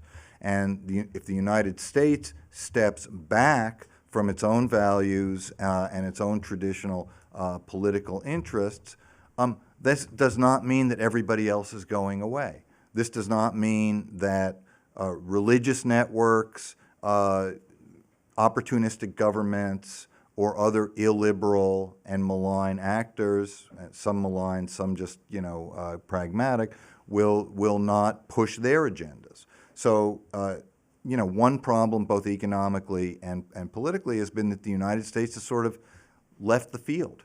As in the paraphrasing one commentator, it just has not been a player. Chinese actors were crisscrossing the continent in the first 15 years of the 21st century. Heads of state, FOCAC, and the 3-year summits, and so on and so forth. They put huge resources, political and economic, into the continent. And the United States has been, sort of an occasional presence in certain areas and certain sectors. So engage, use your diplomatic resources, identify what some core values are, and have pragmatic goals. And that would be my Thank you very much, Peter. Latifa, did you want to add anything on here? Yes, I'll say that platforms are domestic to the US, and so we have to start to see how we can deal with misinformation and hate speech at a systemic level, and look at it as a bigger issue rather than a case by case, whether you say, oh, this is a fake account, I can report this, and then they take it down. No, it needs to be bigger at the level at which it is as a big problem. And so if you have that, and then you can borrow how South Korea was able to sort of reduce on the anonymity of existing online, and borrow from the European Union's data protection and privacy laws, we are able to navigate that fine line between holding people accountable for their communications and censorship. And so we are focusing on the democratizing potential of social media rather than, things like misinformation, disinformation, and also then if we're looking at the security threats that come with misinformation, where we have our governments having to take extreme measures like turning off our internet. If those instances come up, then we know that this is a smaller issue compared to the economic activities that we're going to disrupt, the healthcare services that we're disrupting, the education services that we're disrupting.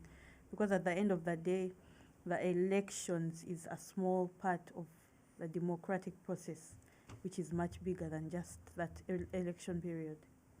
And then also we have to start to use social media itself, digital literacy, peace messaging, peace building, peaceful coexistence, social cohesion.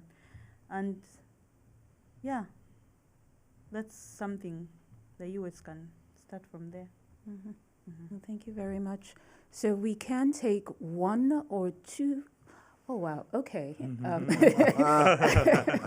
waiting for Okay, you. okay, we will do, so we have 1, 2, 3, 4, 5. Emmanuel, I'm sorry, you asked the question already, so I can't come back to you a second time. So let's take the questions in the room. The gentleman over here. Thank you. I'm Jack Goldstone from Global Fellow at the Woodrow Wilson Center. I have a question about leadership and democracy. Forgive me for being blunt, but many African leaders, even broader African elites, seem to have taken the power of government as something they use to enrich themselves rather than to enrich the country as a whole. I know the young people of Africa are outraged at this and want to change it. But do you see signs of African leaders emerging for whom the country is more important than enriching themselves or their group? And I'm not just talking about corruption. Corruption is universal. China and Japan were very corrupt during their rise to wealth. But their leaders cared as much about enriching the country as themselves, if not more. Why in Africa are elites still focused so much on building up their position, not the nation? Thank you, Jack. The lady behind it. Hi, my name is Alexandra Antohin. I'm with Core Africa. It's a youth-serving organization focused on skills building and professional development for African youth. We're in 9 countries. My question was about trendsetters outside of the conventional governance spaces. I think I perked up when I heard a lot about media and the power of media as a way of building a space that is a counter-argument to traditional structures. So what are looking forward, what are some bright lights? Where should we be looking for examples of democracy building, democracy identity formation that are like outside of the conventional space, maybe corporate, maybe the business sector, philanthropy? Where should we be looking going forward? Thank you. Was the gentleman in the back? Hello. Thank you. So, name is Million Zalaiki with Grand Squared, and we facilitate private-public partnerships with the U.S. and Africa. So my question here is regarding the private sector, and what role should private sector here in the U.S. or in Africa play to promote proper governance? Because a lot of our clients, especially in recent years, have told us that when the U.S. comes to Africa, we bring our notebooks, and when China comes, they bring their checkbooks, right? And they said it as a joke, but it kind of hit us in a way that's like, well, that's not really the rhetoric that we want to expand on the continent and to stay there. So I would like to see what you think the role of the private sector is in promoting proper governance on the continent. Thank you. Thank you very much. And then we'll come on this side to take the one question here. Thank you. My name is Eliab, and I'm an independent researcher. My question relates with this morning we've heard a lot of the diagnosis of the problem in democracy in Africa is mostly mentioned as a leadership gap or development issue or external meddling. I haven't heard an issue relating with how the state in Africa is contested, and it is missed out of the picture in a way that we take the African state for granted. And when we talk about African states, domestic issues in terms of political consolidation, democratic consolidation, and transitional issues, issues of the state in Africa, which is held together and taken for granted since the Cairo Declaration, seems to be forgotten. And how do we reconcile the state and democracy as an end or a means to democratic rule in Africa? Okay, thank you very much. Okay, sir, you have to keep the question very, very brief. Do we have a microphone for you?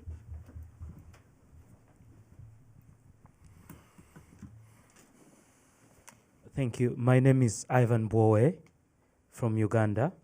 part of the election observers. How do we center young people in Africa beyond the social media and the elitist government structure? Because in the discussion, I think that is largely missing. Yeah. Okay, thank you very much. So a couple of questions here, and as we turn to the panelists, I'll also ask you to provide your closing thoughts too as well as you respond. There's a question about state capacity, a question about centering youth voices. There was one question about the role of the private sector. There was also a question about looking at trendsetters outside the traditional system, and then the state of leadership on the continent. So quite a number of questions here. So as you respond, you can pick and choose questions that you'd like to respond to, but please also include some of your closing thoughts on sort of advice moving forward for, as was mentioned earlier this morning in the Assistant Secretary's address, the U.S. is also going through a period of transition. What would be your advice, the advice you would give the incoming administration as it looks at its tools and engagement on strengthening democracy on the continent? Who would like to start? Rawi, I feel as if I come to you all the time to start.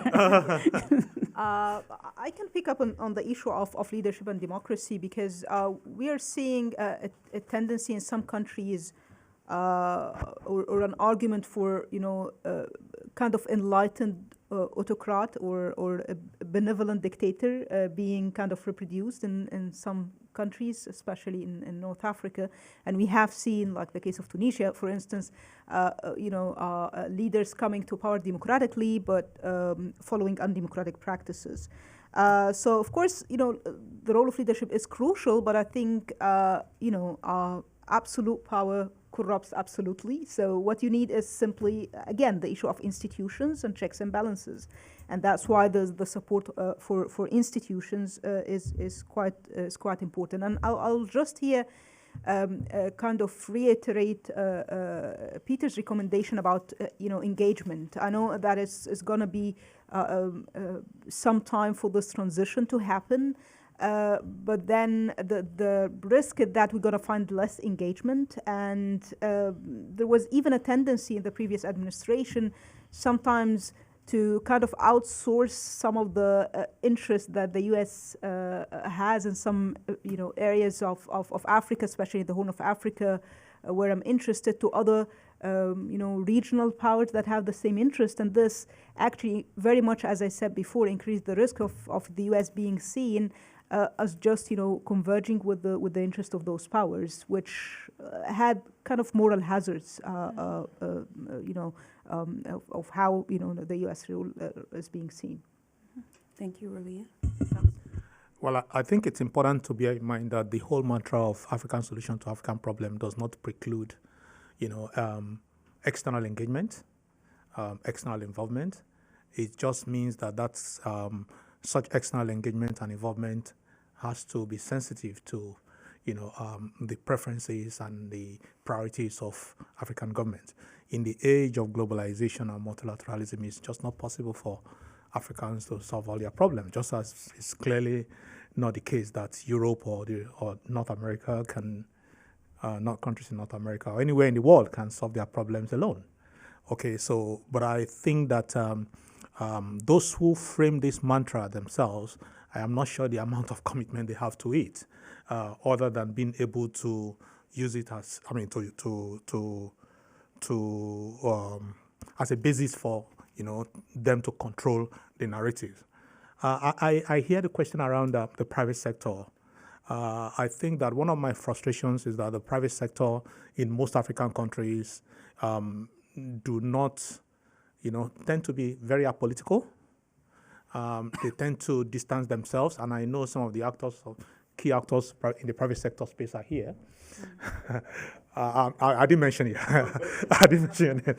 So I think that you probably occasionally find some of them that flash in the pan that become very active in the political space, But I think generally the private sector is missing, and the private sector ultimately are the beneficiaries of, whether there is stability or there's instability in many of our countries. I would like to see greater involvement of the private sector, and I think that for a country like the U.S., nudging the private sector to become more active in democratic governance, democracy and governance processes on the continent will be a very useful one.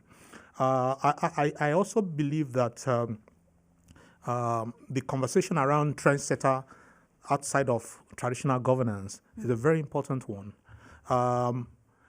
I would like to see greater involvement of corporate bodies and philanthropists, philanthropy organizations, in democratic processes in many of our countries. One other area I'm interested in that I think is very important is the justice system. Elections in Africa are no longer won in a ballot, through the ballot boxes. They are now won in courtrooms. We've seen that very much in Nigeria, where you just tell somebody to go to court, knowing fully well that you will win in court. And so our justice system have become, which should have been the bastion, the real, bulwark against some of the excesses that we've seen in the executive space, but increasingly, justice systems in many of our countries are beginning to look more like, appendages of the executive. A recent, I don't know how many of you saw the recent report about the justice system in Nigeria, as being the most corrupt institution in Nigeria today, especially in the context of elections and the outcomes of elections. So I think that investing in this, focusing a bit on the justice system, not just in Nigeria, but in many of our countries, will be a very useful pathway to go.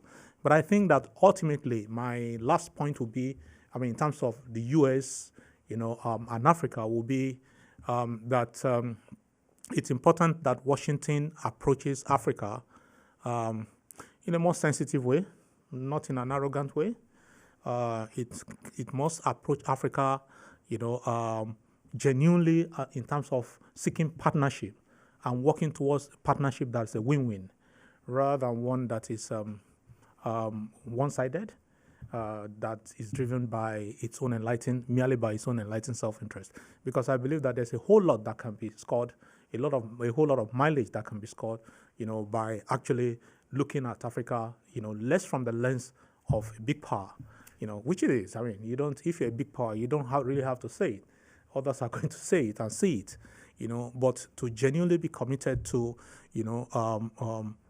an Africa that is able to address its fundamental problems, be it political, be it economic, be it social, and of course security. Thank you. Thank you, Charles. Peter, I'm going to come to you last. Latifa, do you want to take the question on how do we center youth voices in the conversation, as well add your closing thoughts on advice for the incoming administration? Yes, I would say that the young people in Uganda, for example, are the agenda setters at the moment. And I'll say that confidently because at every central big discussion, you'll find that the young people are either leading or biggest contributors to the discussions. We currently have a lot of things that are happening in our country. And for example, I'll go back to social media and give an example of a social media page. It's called Agora. And that's where most people are getting information on what's happening in the country currently, current affairs, daily information to understand our social, economic, political situation. And yeah, so young people are leading the discussions. And so it's important for us to keep these spaces open for young people. By spaces, I'm talking about the digital spaces because that's where they're mostly engaged. And then I'll say that the internet created a global community. And so non-interference is no longer an option. We have to find ways to protect our rights to digital freedom and to be able to still be able to communicate with one another and share and learn, improve our infrastructure so that we have more young people online. Again, if we want young people involved. For Uganda, I would give an example. We have to improve the digital spaces. Digital literacy. So do you have any advice you would offer to the incoming administration on how to work on continuing to strengthen democracy on the continent? I would say, like I said, non-interference is not something that the incoming administration should consider. They should also think about what's happening in our country, provide guidance where needed, you know, come in when we are I'm not talking about physical, but I mean, if for example, there's opportunity to improve our infrastructure, they are welcome to do that, because we need to improve our internet access so that we have more people online engaging, but also because the online space is our public sphere, it's very important that we preserve it and keep it open. So more also on working with Uganda on how to deal with the security threats that come with misinformation, and see how it's been managed here and how it can be managed in Uganda, so that we are protecting our freedoms to be online. Thank you so much, Latifah. Peter, we'll close out with you. Great. Yeah, there were a lot of great questions here. Let me start with Jack Goldstone's question about leaders. I mean, the problem is, I think, twofold. One is leadership recruitment, and the second is leadership incentives. So who is being recruited to run for office or to govern in a lot of these systems, particularly competitive electoral systems? They're non-programmatic parties that are organized more or less around a kind of fragmented clientelist system. And so then the incentives for leaders are to service the party base and service the parts of the coalition through instrumental means that they can in order to stay in power. And there's nothing in there that suggests a long time horizon or shared wealth or shared prosperity.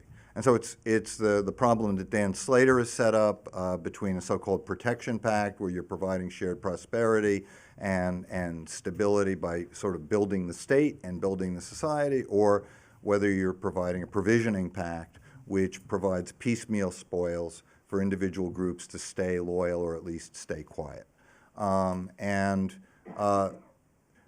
There has not been a transitional leader, if you will, or a transformational leader, I think is the better term, that would present us with an alternative. The private sector plays a role here too, and here I'm thinking about Stephen Durkin's recent work on bargains for development and the way you get coalitions between producers and significant, business interests and government around growth. Protecting, the fundamental conditions, whether it's infrastructure or property rights, things that the state can provide in return for, a growth surge or an investment incentives. And so the deals environment becomes very important when we think about business. And the problem here is that the deals environment is partially going to be driven by, again, the incentives, the flows. So if there's a lot of business coming in and everybody's saying, hey, there's big opportunities to do business with certain types of companies, but we have to make sure that we structure the deals and the institutions around that in a certain way, then, you get the incentive to do that. That's how the European Union accession, proceeded. There were big incentives, and so people tried to get their institutions in line. But if you have a lot of different options, and you've got a Turkish company, an Emirati company, and a Chinese company, and some Americans and French, all of whom may have different setups, then there's not really a consistent set of incentives. The final thing, which interests me, is question about the state. What we know for sure that neither authoritarianism nor democracy says anything about the quality of the state. And so a regime change toward democracy doesn't guarantee a rehabilitation of the state. And of course, the democratic wave of the early 1990s coincided with the lost decades and the sort of neo-orthodox tendency toward reform, which was reducing the role of the state.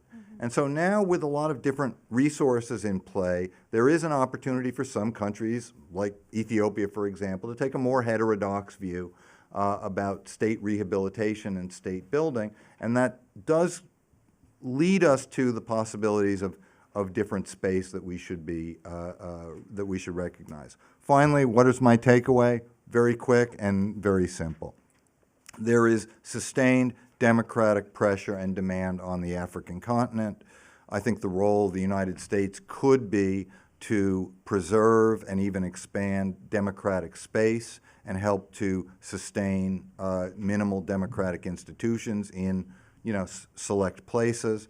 And I think much of the way to do that is through consistent engagement and pragmatic interaction with African governments, taking into account, as Charles points out, and Rowie, their interests, but also pressing for our preferred values. I'll stop there. Thank you.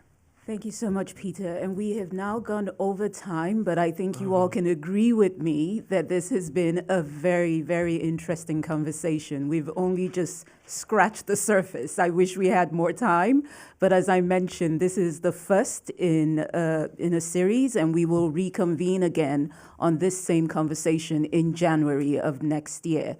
So I think what I take away from the conversation is that in spite of the challenges that we see on the continent, the trends and the transformations that we see in Africa still show us that there is strong citizen demand for democracy, and we have to engage and keep our engagement consistent. So please join me in thanking our panelists for the presentation today.